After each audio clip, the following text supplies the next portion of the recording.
거기 붙어 있어요, 거기. 거기 가면은 우리가 예를 들어서 총론, 경제론, 시장론 할 때마다 칸쳐가지고 소제목들이 거기 달려있는 거예요, 그게. 그리고 이 사람 거기까지는 이렇게 적어주고 이 안에서 뭐를 물어본다는 세분화된 거를 선생이 범위를 좁혀서 알려주고 있다는 얘기예요.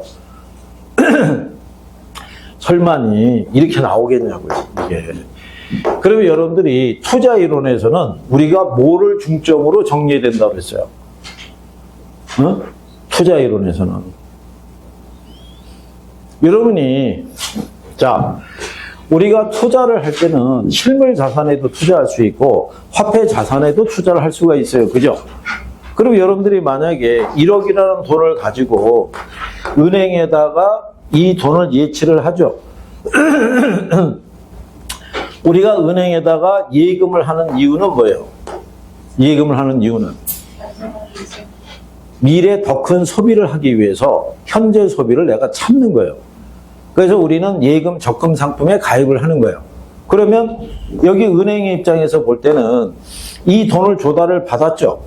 그렇잖아요. 그러면 거기에 대한 대가를 주는 게 뭐예요? 어? 그게 이자율인 거예요, 이자율.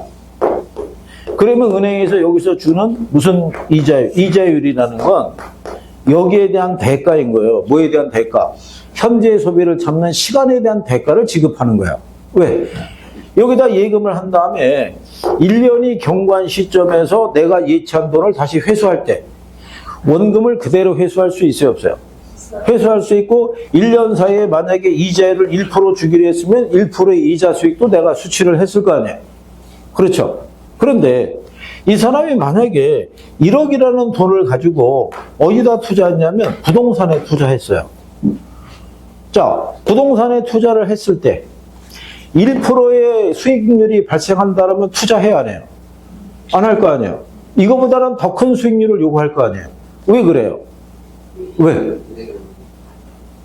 여러분들이 할당 효율적 시장에서도 배웠잖아요. 어? 여기는 이 시간에 대한 대가만 갖고는 투자할 수가 없어요.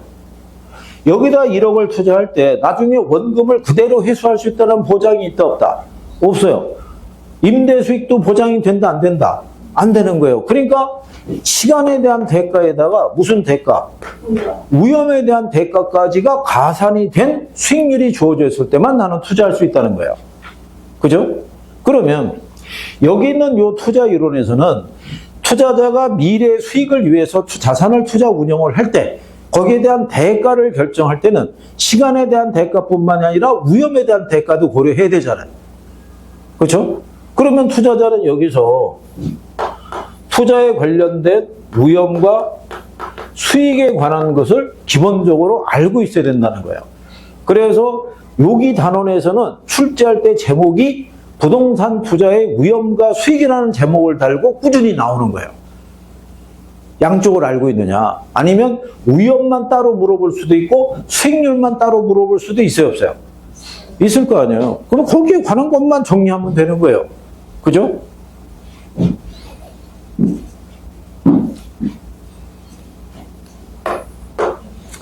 자, 그래서 이제 그거를 우리가 이제 배워보는 거예요. 그래서 거기 가면 투자의 성격이라고 나와 있고,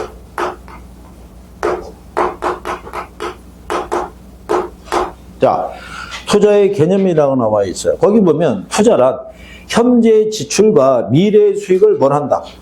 교환하는 행위라고 얘기를 해요. 그죠?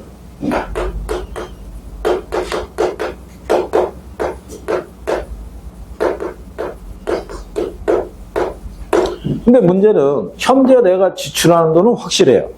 근데 미래 수익은 확실하다, 불확실하다? 불확실한 거예요. 그죠? 그래서 투자자의 입장에서는 거기 운영을 했을 때는 위험과 수익에 대한 거를 이게 나중에 여러분들이 조금 배우시면 아시겠지만 내가 지출할 때는 미래에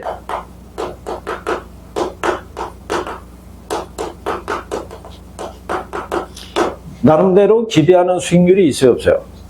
있을 거 아니에요. 그러면 요 수익률하고 뭐를 비교하냐면 이걸 비교를 해요. 내가 투자하려면 투자자 입장에서는 요구하는 수익률이 있을 수 있을 거 아니에요. 나는 여기다 위험을 감수하고 투자하기 위해서는 최소한 5%의 수익률을 요구하는데 이거보다는 더 큰 수익을 내가 기대할 수 있는 거예요. 그러면 투자자 입장에서는 위험을 감수하고 투자할 수 있어요, 없어요? 있을 거 아니에요. 그러면 나중에 이게 결과가 나오는 거를 우리가 실현 수익률이라고 그래요. 이 결과는 내가 예상한 거하고 크게 벗어나지 않을 수도 있지만 내가 예상한 것보다 더 큰 수익이 발생할 수도 있고 더 작은 수익이 발생할 수도 있어요, 없어요? 이걸 위험이라는 거예요. 예상 수익과 실현 수익의 차이 있죠. 그걸 뭐라 그런다? 위험. 그러면 투자자가 예상한 거하고 결과를 다르게 만들어줄 수 있는 요소들이 있죠. 걔들이 뭐가 있어요? 걔들이. 응? 자, 우리가 지난번에 그렇게 얘기했어요. 사업위험이 있죠. 사업위험을 겪지하려면 어떻게 하면 된다 그랬어요? 사업 안 하면 될 거 아니에요. 사업을 하면 내가 겪어야 될 위험이 사업위험 아니에요. 무슨 말인지 알겠어요? 그 사업위험이라는 건 전혀 예기치 못한 시장의 여러 가지 변수로 인해서 발생하는 리스크인 거예요. 그렇잖아요. 그러면 투자자 입장에서는 그런 리스크에 대한 대가라든가 대비도 해야 돼요, 안 해야 돼요? 해야 될 거 아니에요. 그래서 가장 보편적으로 대비하는 게 뭐예요? 보편적으로 대비하는 게 그게 분산 투자 아니에요. 분산 투자. 포트폴리오. 한 곳에만 투자하지 않고 자산을 나눠서 운영을 해야 될 거 아니에요. 그렇죠? 그런 것에 대해서 우리가 지난번에 기본적인 논리로서 해봤단 말이에요. 응? 그래서 선생님이 지금은 조금 더 해보려고 얘기를 해보는데 조금이 더 안 나가는 거예요, 지금. 그러니까 다시 원위치에서 다시 가야 되는 거예요, 또. 그러면서 선생은 무슨 생각하겠어요? 3월에 이걸 다시 했을 때 받아들여져야 되는데 이런 생각을 하는 거예요. 그죠? 편하게 합격해야 될 거 아니에요. 자, 그리고 투자는 이론은 쉽게 나와요. 여기는 전통적으로 계산 문제가 한 2개, 평균 2개는 나온단 말이에요.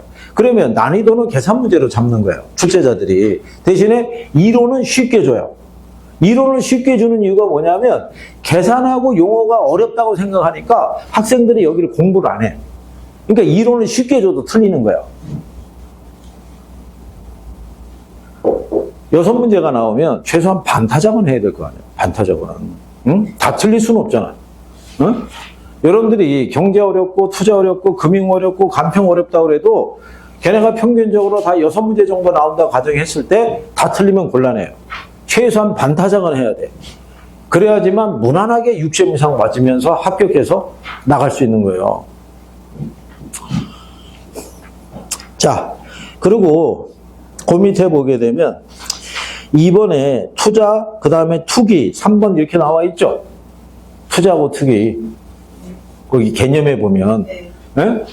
그 참고사항이요.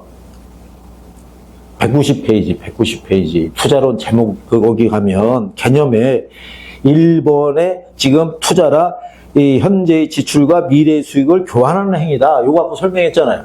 그 밑에 2번하고 3번이 투자하고 투기 3단계, 2단계 뭐 이런 거 있죠? 그래서 생략이라고 참고사항. 안 나온다고 시험에. 자, 이게 오래전에 10회 이전에 한번 나온 적이 있어요. 그 이후로는 등장하지 않아요. 왜? 현대 이 시점에서 보면은 부동산 학자들이 뭐라고 얘기하냐면 투자하고 투기의 차이점이 뭐예요? 응? 그거를 구별하기가 어렵다고 보는 거예요. 둘 다 미래 수익을 위해서 현재 자산을 운영하는 건 똑같다고 보는 거예요. 그거를. 예를 들어서 경기가 안 좋아요. 그럼 정부가 각종 규제를 완화를 해. 그러면서 뭐를 유도하냐면 투자를 유도를 해요. 그러면 사람이 일로 들어와. 그죠? 들어왔는데 이게 너무 과열이 된 거야. 그럼 갑자기 어느 순간에 정부가 규제를 강화를 시켜. 그러면 이 사람이 완화해서 들어올 때는 투자자예요. 강화를 하게 되면 투기자로 몰리는 거예요. 이거는 어디까지가 투기고 어디까지가 투자다라는 거는 명확하게 구별하기가 어렵다고 보는 거예요. 현대적인 입장에서는. 그러니까 투자하고 투기를 구별하는 건 무의미하다고 보는 거예요. 무슨 말인지 아시겠어요? 그래서 여기서 잘 나오는 게 내노남불이에요. 내가 하면 로맨스고 남이 하면 불륜이다. 뭐 이런 얘기나 똑같은 거예요. 그렇잖아요? 그러니까 시험에 안 나오니까 그런 거 참고하면 돼요. 그리고 그 밑에 가게 되면 부동산 투자의 장단점이라고 돼 있죠. 이게 첫 번째 나오는 이 장점이라는 거는 부동산 투자의 특징이라고 생각하면 돼요. 이게 장점, 단점은 오래전에 번역한 거예요. 오래전에. 거기 보면 지렛대 효과가 나오죠. 지렛대 효과. 자, 여러분들이 생각해 보세요. 자, 은행에서 대출 받아서 적금에 가입을 했어요. 지렛대 효과를 기대할 수 있어요, 없어요? 안 되잖아요. 왜? 대출 이자하고 적금 이자가 있으면 적금 이자는 대출 이자를 이길 수가 없어요. 그런데 부동산은 대출을 받아서 부동산에 투자하게 되면 부동산 가치 상승에 따른 차익이 대출 이자보다도 더 커질 수 있어요, 없어요? 그러니까 부동산에 투자할 때는 고가의 실물 자산이니까 대출을 끼고 운영하는 게 보편화되어 있다고 생각하면 돼요. 이게 일반 금융자산하고 다른 부동산 투자의 성격이라고 생각하면 되는 거예요. 그리고 우리가 은행에다가 돈을 예치를 하죠. 예치하면 아까 내가 현재 소비를 포기한 대가로 주는 게 뭐라고 그랬어요?